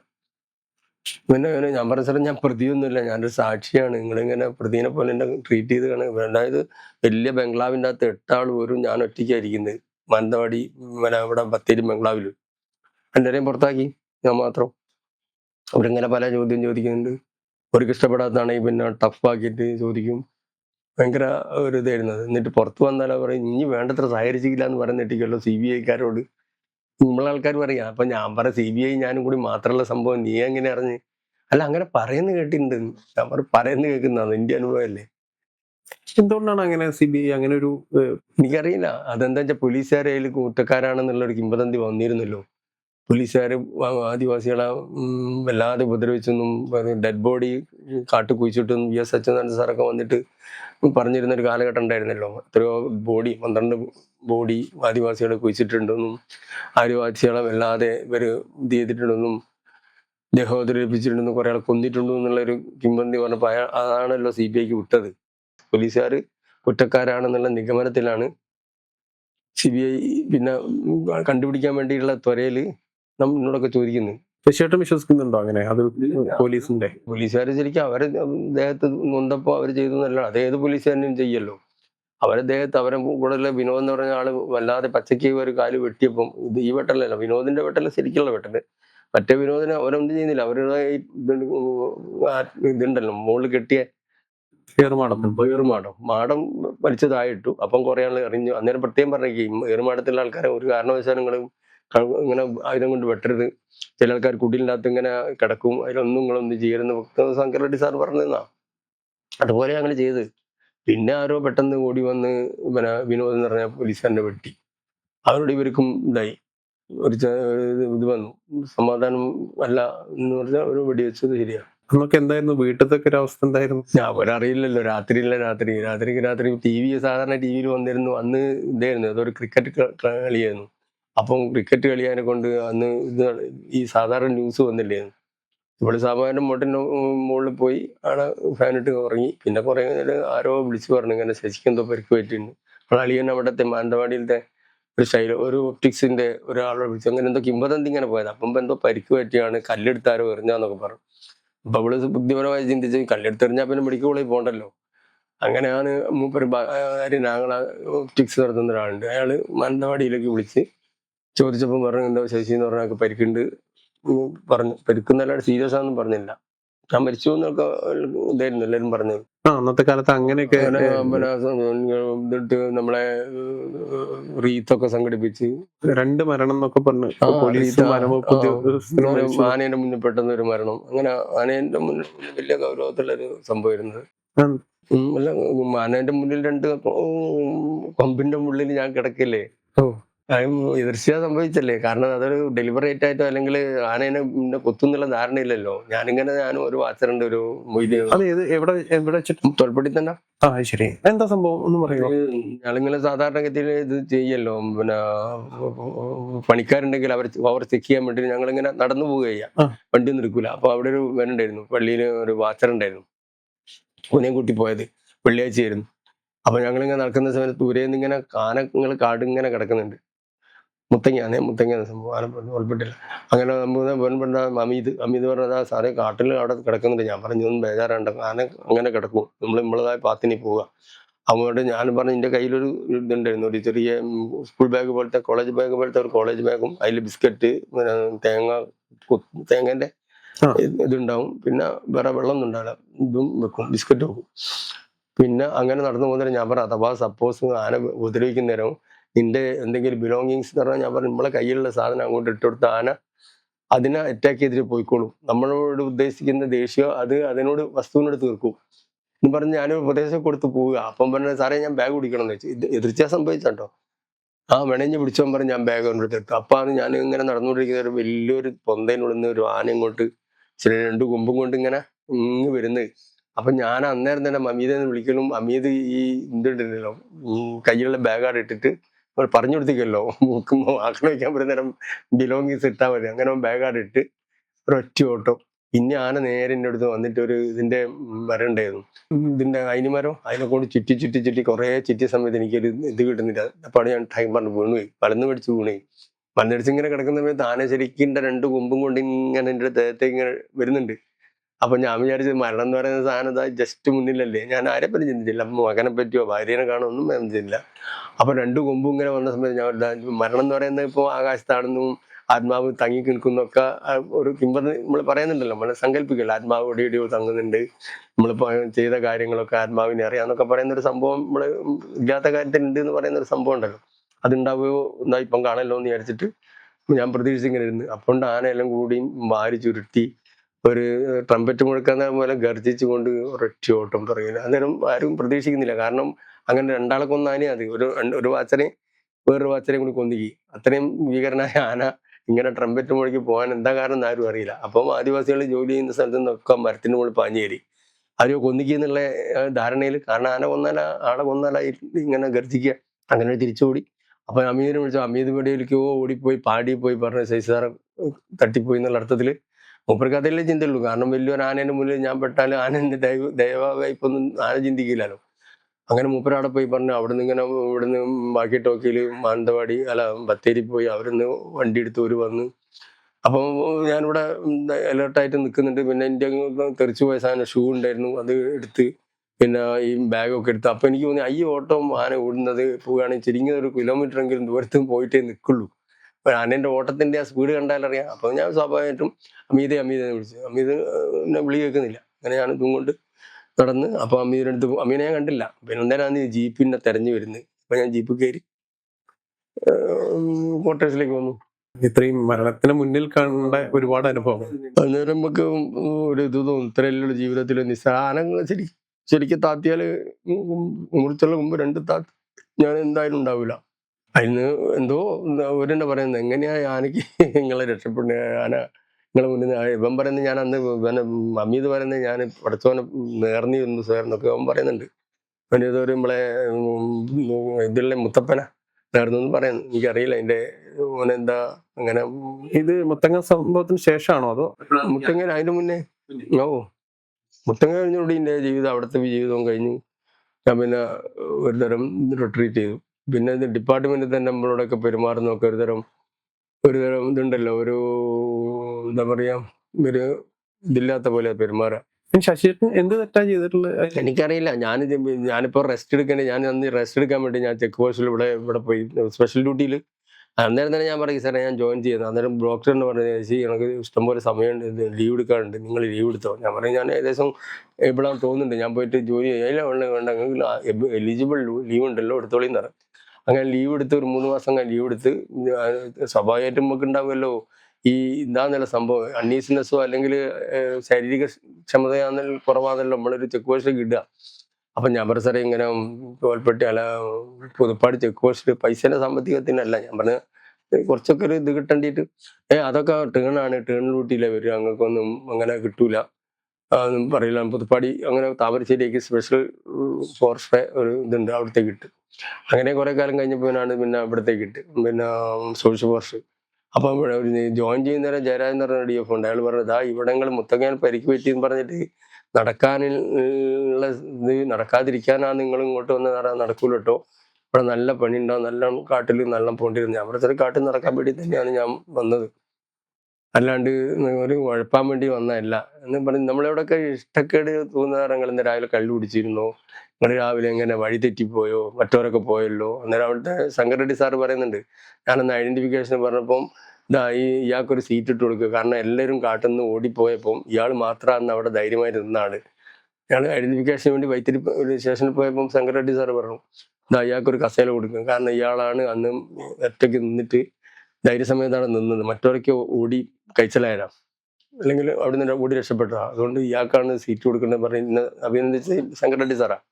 മറ്റവരൊക്കെ പറയുന്നത് ഞങ്ങൾക്ക് CBIന്റെ മുന്നിൽ എന്തോ മറച്ചു വെച്ച് സംസാരിച്ച് CBIന്റെ അടുത്ത് നിങ്ങൾ തുറന്ന് പറഞ്ഞിട്ടില്ല. ഞാൻ പറയുന്നത്, നിങ്ങൾ കേട്ടില്ലല്ലോ, ഞാനും CBIയും കൂടി മാത്രമല്ലേ കേട്ടത്, അങ്ങനെ നിങ്ങളങ്ങനെ അറിഞ്ഞ് വെറുതെ ഇങ്ങനെ ബോക്കസ് ആയിട്ട് നമ്മളെ ഹറാസ് ചെയ്യാം. എന്താണ് കാരണം? എന്താ കാരണം അതിനൊരു സന്തോഷം ഉണ്ടാകുമായിരിക്കും, അവർക്കൊരു സന്തോഷം കിട്ടുമായിരിക്കും.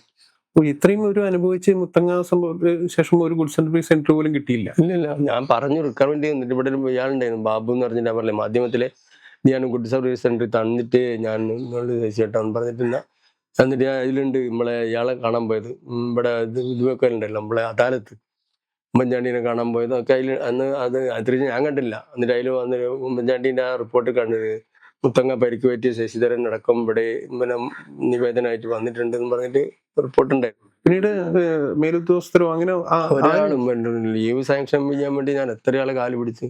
അന്നെല്ലാം പറഞ്ഞാൽ നിങ്ങളെ വീട്ടിൽ മന്ത്രി വന്ന്, CCF വന്ന്, കേശവൻ സാറ് വന്ന്, എല്ലാവരും വന്നല്ലോ, പിന്നെ എന്താ പ്രശ്നം? ഞാൻ പറഞ്ഞു സാറ് ലീവ് പാസ്സാകുന്നില്ല. അതിൻ്റെ ഇടയ്ക്ക് എന്താ വെച്ചാൽ ഈ ഇതുണ്ടല്ലോ നമ്മുടെ പിന്നെ മെഡിക്കൽ സർട്ടിഫിക്കറ്റ് 16-ാം തീയതി മെഡിക്കൽ സർട്ടിഫിക്കറ്റ് തീർന്നു.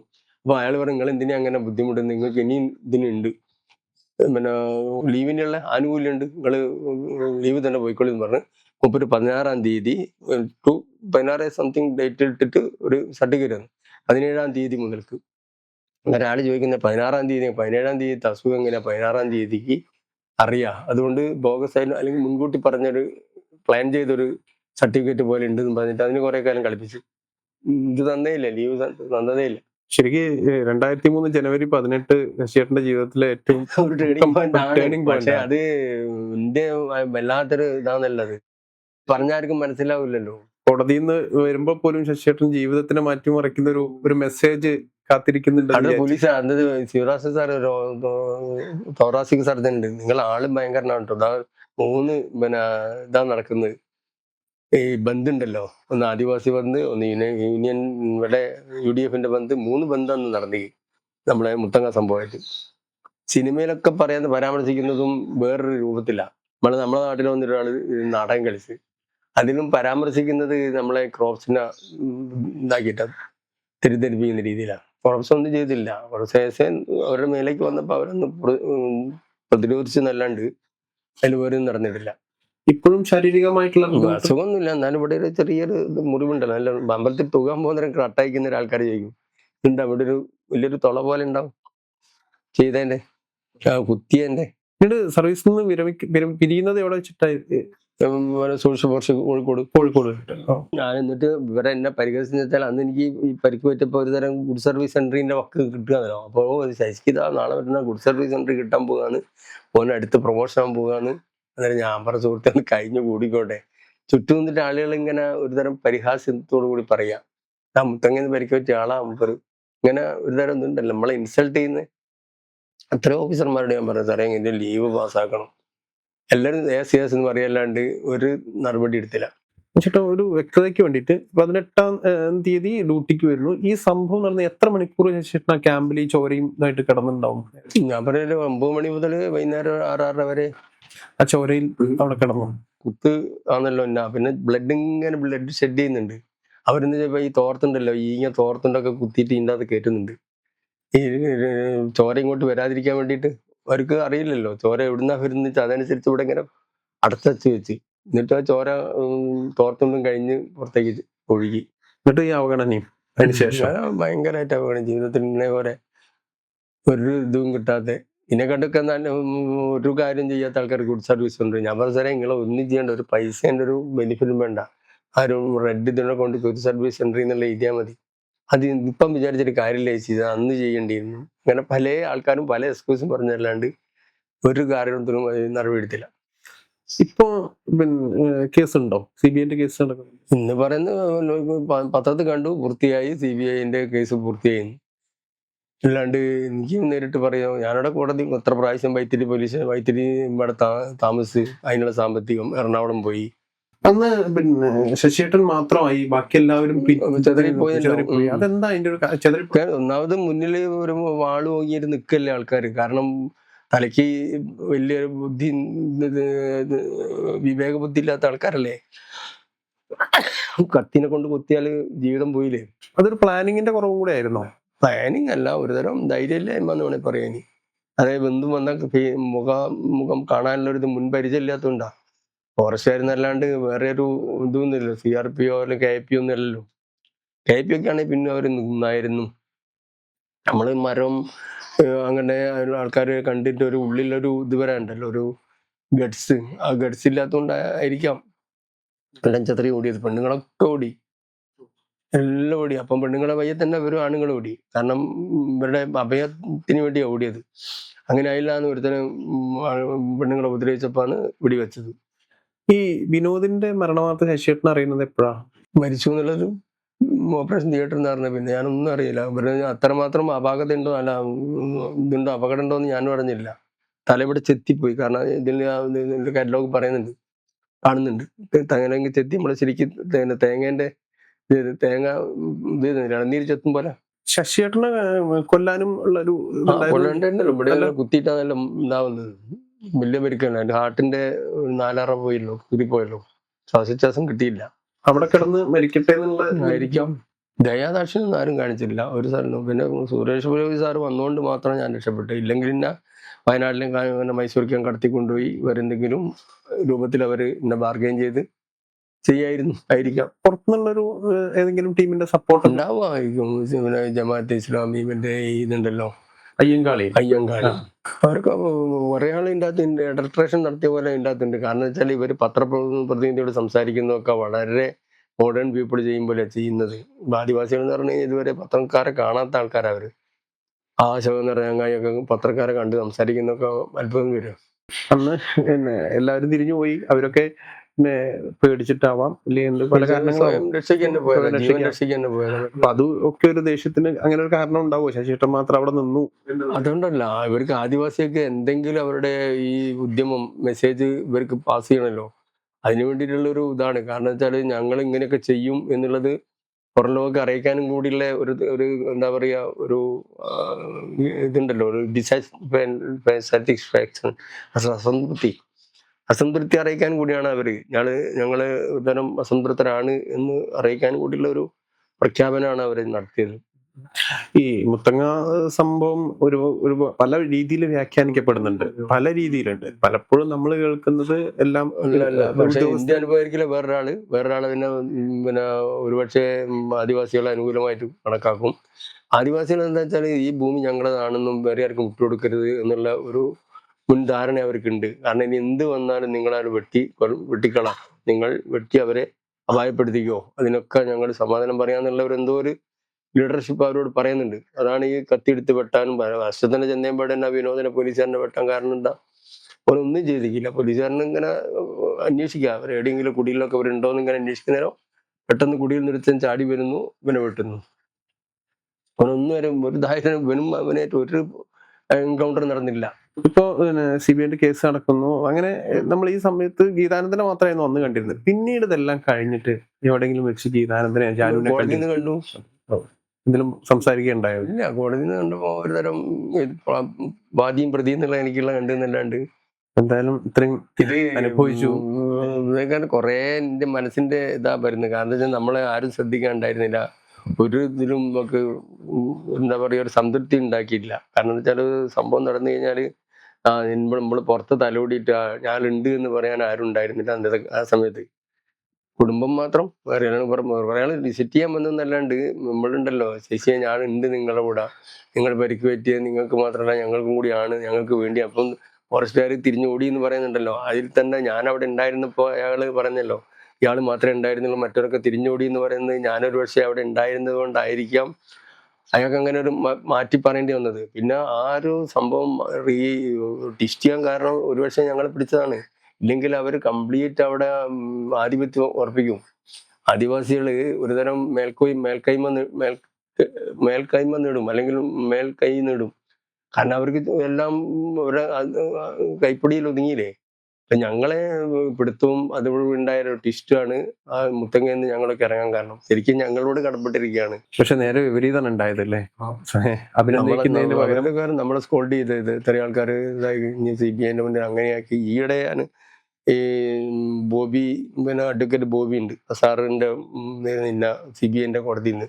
അപ്പൊ അവർക്കൊന്നും ഒരു ഇതില്ല, നമ്മളോടൊക്കെ കുറ്റക്കാരായി കാണാനേ ഒരു ചെയ്യുന്നുള്ളൂ. ഇന്ത്യ വിവരം വേറൊരു സുരേഷ് എന്ന് പറയുന്ന അയാളടുത്ത് പോയി പറഞ്ഞു, അയാൾ അങ്ങനെ പറയുന്നു ഇങ്ങനെ പറയുന്നു പറഞ്ഞു. ഞാൻ അങ്ങനെ പറഞ്ഞില്ല. തെറ്റിദ്ധരിപ്പിച്ചിട്ട് ഇന്നെ അവര് സ്കോൾഡ് ചെയ്യാം. നിങ്ങളോട് CBI പിന്നെ വക്കീലിനോട് നിങ്ങൾ ഇങ്ങനെ പറഞ്ഞെന്ന് പറഞ്ഞിട്ട് കോടതിയിൽ ഇങ്ങനെ പറഞ്ഞെന്ന് പറഞ്ഞിട്ടില്ലല്ലോ. അത് ഒരിക്കലും പ്രഖ്യാപിച്ചു, ഞാൻ ഇതായിട്ട് പ്രഖ്യാപിച്ചു, എന്താ പറയാ, കൂറുമാറുക എന്നുള്ള ഉണ്ടല്ലോ, അത് പ്രഖ്യാപിച്ച്. അത് കോടതി ഒന്നും രേഖപ്പെടുത്തിയില്ല. ഇപ്പോഴും അതിങ്ങനെ അത്തരം നമ്മളെ കുറ്റപ്പെടുത്തുന്ന രീതിയിലുള്ളതൊക്കെ ഇപ്പോഴും അതിങ്ങനെ കേൾക്കാറുണ്ട്. പറയും, ഇനി എന്താ വെള്ളം അടിച്ചിരുന്നു, ഇങ്ങനെ നമ്മളെ ഫോറസ്റ്റിലെ കുട്ടങ്ങയിലെ ചേച്ചിയാന്ന് ഇങ്ങനെ ഒരുതരം അപഹാസ്യമായിട്ട് നമ്മൾക്കൊരു ഈ പിന്നെ ബോർഡറിൽ നിന്നൊക്കെ പരിക്ക് പറ്റി ജവാന്മാർക്ക് തോന്നുന്ന ഒരു ദൃഢത ഉണ്ടല്ലോ, അല്ലെങ്കിൽ ഒരു ഞാനുണ്ട് നിങ്ങൾക്ക് എന്നുള്ള ഒരു ഇതുണ്ടല്ലോ. പക്ഷേ ഇനിയാടാ നമ്മളെ രക്ഷിച്ചാൽ ഇനി ഉണ്ടായിരുന്നില്ലെങ്കിൽ അങ്ങനെ ആവുമായിരുന്നു എന്നുള്ള ഒരു ഉണ്ടായിരുന്നില്ലെങ്കിൽ ഞാനവിടെ വന്നിട്ട് ഒരു മതിൽ പോലെ നിന്നതിനെ കൊണ്ടാണല്ലോ കയ്യറിന് നിന്നത്. ഇല്ല, അവർ ഭൂമി സുഖമായിട്ട് ഞങ്ങളെ അടിച്ചു പൊടിച്ച് ഒരു വീണ്ടും ഭൂമി കയറും. ഇനി ഒരു പങ്കെടുത്ത പോലീസുകാർ ഇനി ഞങ്ങൾ അങ്ങോട്ടില്ല സാർ, ഞങ്ങൾ അന്ന് പെട്ട പാട് ഞങ്ങൾക്ക് അറിയൂ. ഏതെങ്കിലും ഡ്യൂട്ടി കിട്ടാൻ അവർ പറയും, സാർ എനിക്ക് ലീവ് വേണം, ഞാൻ മുത്തങ്ങൾക്കില്ല. ഒരു 2 മാസം കഴിഞ്ഞിട്ട് ഇനി അടുത്ത ഓപ്പറേഷൻ ഉണ്ടാവുള്ളൂ അല്ലേ. ഒരു മാസം കഴിഞ്ഞ് ഒരു ദിവസം എന്തെങ്കിലും സംഭവിച്ചാൽ പിന്നെ പിറ്റേന്നൊന്നും സംഭവത്തിന് വീണ്ടും ഓപ്പറേഷൻ നടത്തൂല. ഒരു 2 മാസം 3 മാസം കഴിഞ്ഞിട്ട് വീണ്ടും ആ സ്ഥലത്ത് വരും. അപ്പോഴേക്ക് ഇവർ അവിടെ എന്തൊക്കെ ചെയ്ത് കൂട്ടും. എന്നിട്ട് എത്ര ഇറച്ചി ഉണ്ടെങ്കിലും മാനിറച്ചി, ഒരുപാട് ജീവികളുടെ ഇറച്ചി മാംസത്തിന്റെ ഇതുണ്ടായിരുന്നു, ഉണങ്ങിയ മാംസങ്ങൾ ഉണ്ടായിരുന്നു. ഇവിടെ ഒന്നുകൂടി അവരുടെ മനസ്സിനുള്ളിൽ രൂഢമൂലമാവും ഈ സ്ഥലം ഞങ്ങളതാണെന്നുള്ളത്. ഒരു മാസം 15 ദിവസം കൊണ്ട് തന്നെ അവർക്ക് ഇതായി. കളക്ടറേയും കൂടി അങ്ങോട്ട് കയറാൻ സമ്മതിച്ചില്ല. ബാരിക്കേഡ് വെച്ചിട്ട് ഒരാളുകൾ എന്താണ് കളക്ടർക്ക് ഒന്നും വരാൻ ഇവിടെ സ്ഥലമില്ല, ഇത് ഞങ്ങളെ സാമ്രാജ്യമാണ്, ഞങ്ങളെ എത്ര ഞങ്ങളെ ഇയാൾ വരുന്നുണ്ട്, ഇയാളെ ജാനുവാണ് ഞങ്ങളുടെ ക്വീൻ എന്നൊക്കെ പറഞ്ഞിട്ട് ശശിയേട്ടൻ അവിടെ പരിക്കുപറ്റി കിടക്കുമ്പോഴേ അവിടെ അവരുടെ ചർച്ചകളൊക്കെ എന്തായിരുന്നു? നമ്മളോട് ഒന്നും കേൾക്കുന്നില്ല. ഈ ഗീതാനന്ദന്റെ ചുറ്റിപ്പറ്റിയാണ് അവര് പിന്നെ ഒരു ആശയവിനിമയം നടത്തുന്നത് ഞാൻ കേട്ടിട്ടില്ല. കേട്ടായിട്ട് എനിക്ക് ഞങ്ങൾ കേൾക്കൊന്നും പറഞ്ഞിട്ടില്ല. ഇതിലൊക്കെ ഒരുപാട് സംശയങ്ങൾ ഇപ്പോഴും ബാക്കിയാണ്. ഈ ഒരു എന്തൊക്കെയാണ് ഈ അവരുടെ ഉള്ളിൽ എന്തെങ്കിലും ഉണ്ടാവുമല്ലോ. നമ്മളിപ്പോ ഒരു പല കാര്യത്തിലും പലതും മനസ്സിൽ വെച്ചിട്ടാണല്ലോ അവര് ഞങ്ങൾക്ക് ഭൂമി കിട്ടും എന്നുള്ള ഉപദേശമാണല്ലോ പിന്നെ അവരുടെ നേതാക്കന്മാർ കൊടുക്കുക. നിങ്ങൾ ചെറുത്ത് നിന്നാൽ ഈ സ്ഥലം നിങ്ങൾക്കാണ്, 2 ഏക്കർ സ്ഥലം അല്ലെ 1 ഏക്കർ 2 ഏക്കർ സ്ഥലം നിങ്ങൾക്ക് കിട്ടും. തൽക്കാലം ഒരു പോലീസുകാർ വരും, ഒന്ന് കാട്ടിക്കൂട്ടിയാൽ പോവും. നിങ്ങൾ തടുത്ത് നിന്നാൽ നിങ്ങൾക്ക് കിട്ടും എന്നുള്ളൊരു ധാരണയിൽ അവരെ നിൽക്കുന്നത്. കാരണം 2 ഏക്കർ സ്ഥലം കിട്ടുക കാരണം മോശം. അങ്ങനെ അവരെ പഠിപ്പിച്ച് സ്ഥലം നിങ്ങളതാണ്, നിങ്ങൾക്ക് തീരെ തന്ന പോലെയാണ്, അതിൽ ആര് വന്നാലും നിങ്ങൾ അതിനെ ആക്രമിച്ച് നിങ്ങൾ ഓടിപ്പിച്ചോളി, പിന്നെ നിങ്ങൾക്ക് ആ സ്ഥലമായി എന്നുള്ളത് ഒരു രൂഢമൂലമായി അവരുടെ മനസ്സിലുണ്ടാവും. അതിനാണ് നമ്മൾ ഇറങ്ങണം എന്ന് പറയുന്നത്. ചില ഇങ്ങനെ വീട് ജപ്തി ചെയ്യാൻ വേണ്ടി വരുന്ന സമയത്ത് അവർക്കറിയാം ജപ്തി ചെയ്യാൻ വരുന്ന ഭൂമി നമുക്ക് കിട്ടും. എന്നാലും ജപ്തി ചെയ്യാൻ വരുന്നേരം ബാങ്കിലെ ഉദ്യോഗസ്ഥന്മാരെയൊക്കെ ഇവര് റെസിസ്റ്റ് ചെയ്യുന്നില്ലേ. ഒരു ഞങ്ങൾ കോടതി നടപ്പാക്കാൻ വന്നതാണ്, ഞങ്ങൾക്ക് ഇങ്ങോട്ട് കയറാൻ പറ്റില്ല പറഞ്ഞിട്ട് എത്രയോ ആൾക്കാർ മാൻ ഹാൻഡിൽ ചെയ്യുന്നില്ലേ ഉദ്യോഗസ്ഥന്മാരാ. അതുപോലത്തെ ഒരു മിഥ്യാധാരണയിലാണ് അവർ ചെയ്യുന്നത്. അല്ലാണ്ട് വേറെ ഫോറസ്റ്റുകാരുടെ ഒരു ഇതൊന്നുമില്ല. അവര് സ്വാഭാവികമായിട്ടും ഒഴിപ്പിക്കാനാണല്ലോ ശ്രമിക്കുക. ഒഴിപ്പിക്കാത്തതുകൊണ്ടുള്ള ഇതൊന്നല്ലാണ്ട് നിർണായക സമയത്ത് കൂടെ നിൽക്കേണ്ട ആളുകൾ പോലും ഒറ്റപ്പെടുത്തിയ ഒരു അവസ്ഥയിൽ. കാരണം കുറ്റപ്പെടുത്തുക മാത്രമല്ല, പിന്നെ ഒരു റിക്കമെൻഡ് ചെയ്യില്ല ചേച്ചി. നമ്മളെ ഒരു അസോസിയേഷന്റെ നേതാവിനോട് ഞാൻ പറഞ്ഞു, നിങ്ങളെ ലീവ് പാസ്സാക്കുന്ന പണിയല്ല ഞങ്ങൾക്ക്. ഓരാ പറയണ്ടേ സാറേ, നമ്മളൊരു കൂട്ടത്തിൽ ഒരാൾക്കൊരു പരിക്ക് പറ്റിയാണ്, നല്ല ഗൗരവം, നമുക്ക് ഗുഡ് സർവീസ് സെന്ററിൽ കൊടുക്കാനുള്ളത്. അപ്പൊ ഞാനിങ്ങനെ പറയാം, ഞാനിങ്ങനെ ഗുഡ് സർവീസ് സെന്റർ ഞാൻ പറയുന്നേരം അത് ഒരു ഇതല്ലേ, ഒരു സെൽഫ് ബൂസ്റ്റിംഗ് അല്ലേ. അതിനേക്കാളും നല്ലത് ഒരാൾ പറയാ, ഒരു നേതാവ് പറയാം, സാറേ എപ്പോഴും ഇതിലുള്ള പറ്റിയ നമ്മള് ഒരു ടോക്കണായിട്ട് അല്ലെങ്കിൽ ഒരു ആദർശത എന്നുള്ള നിലയ്ക്ക് അയാൾക്കൊരു ഇത് കൊടുക്കണം. ഞങ്ങള് എന്തായാലും ഒരു പൈനീറല്ലേ, ഒരു വഴികാട്ടിയല്ലേ, നമ്മൾ കൊടുക്കണം എന്നുള്ളത് ഒരു പറയാം. എന്നിട്ട് അതിൽ എനിക്ക് കിട്ടുക, വേറെ പൈസയൊന്നും ഉണ്ടാവില്ല, അല്ലെങ്കിൽ അതിൽ ഒരു പൈസയും നഷ്ടപ്പെടുന്നില്ല ഗവൺമെന്റ്. ഒരു സെന്ററിന്റെ ഓൺലി ഒരു ബുക്കിൽ നിന്ന് എഴുതുന്നുള്ളൂ, അല്ലാണ്ട് ഇൻക്രിമെന്റ് കിട്ടുമോ അങ്ങനൊന്നും കിട്ടില്ല. അതാണ് എൻ്റെ ഗുഡ് സർവീസ് സെന്റർ എന്ന് പറയുന്ന നേരം നമ്മുടെ ആയിരിക്കും എന്തോ വലിയൊരു സംഭവം. ഒരു കാര്യമില്ല, പ്രൊമോഷനും ബാധിക്കില്ല. പക്ഷെ അതൊരു നമ്മൾക്ക് തന്നെ ഒരു ഊർജവുമായിരുന്നു അല്ലേ. ഞാൻ എത്രയാള് കാലല്ല ഓരോരോ ഓഫീസറെ കാണുന്നതിനും പറയും, സാറേ 3 മാസം ലീവ് ഒന്ന് പാസ്സാക്കേണ്ടേനും. അതൊക്കെ ശരിയാവും ചേച്ചി, ഇനി എന്താ പറയുന്നത്. എല്ലാവരും ഇങ്ങനെ പറയല്ലാണ്ട് ഒരാളും അവനെ മുരളി എന്ന് പറഞ്ഞ DFO ഉണ്ട് ഇവിടെ, കമലത്തിന്റെ മോൻ. അദ്ദേഹം അവിടെ ജോയിൻ ചെയ്തപ്പോൾ അയാൾ ആദ്യമായിട്ട് അന്വേഷിച്ചു, കത്തെഴുതി, പിന്നെ കേശവൻ സാറൊക്കെ CCF ഉണ്ട്, അദ്ദേഹമൊക്കെ ചോദിക്കും എന്തൊക്കെയാണ്, വീട്ടിൽ വന്നിരുന്നു. അല്ലാണ്ട് വേറെ ഒരാളും നമ്മളോട് ഇത്ര ഓഫീസർമാർ റിട്ടയർ ചെയ്ത് എത്ര ഓഫീസർമാർ ഞാൻ കൂടെ ജോലി ചെയ്ത ആൾക്കാർ ഏതെങ്കിലും ഒരാൾ ചേച്ചീൻ്റെ പേരെന്താ അന്വേഷിക്കുകയോ പലപ്പോഴും കുറേ ആൾക്കാർ കാണാൻ വന്നിരുന്നു, നാട്ടുകാരൊക്കെ. അല്ലാണ്ട് ഒരു ഉദ്യോഗസ്ഥന്മാരും വന്നിട്ട് നമ്മളെ ഒരു സാന്ത്വനപ്പെടുത്തുവോ. അപ്പൊ എന്തായാലും ഈ കാര്യങ്ങളൊക്കെ ഞങ്ങളുമായിട്ട് സംസാരിച്ചതിൽ തെറ്റിദ്ധരിക്കൊന്നുമില്ല കേട്ടോ. ഞാൻ ഒന്നുമില്ല. എന്തായാലും വളച്ചൊടിച്ച് പ്രശ്നം ഉണ്ടാവില്ല. ഇല്ല, ഇതേമാതിരി കൊടുക്കുക, ഇത്രേ ഉള്ളൂ. നമ്മൾ ഇപ്പൊ ശശിയേട്ടൻ പറഞ്ഞാല് നമ്മളായിട്ടുള്ള ഒരു കൂട്ടിച്ചേർക്കലും ഇല്ല, വെട്ടലും ഇല്ല. ദുരുദ്ദേശപരമായിട്ട് ഞാനൊന്നും പറഞ്ഞിട്ടില്ല, ഇല്ല. ഒരാളെ നോവിക്കാനും പറഞ്ഞിട്ടില്ല. ഇത് അതേപോലെ അങ്ങ് കൊടുക്കുക, അത്രേ ഉള്ളൂ.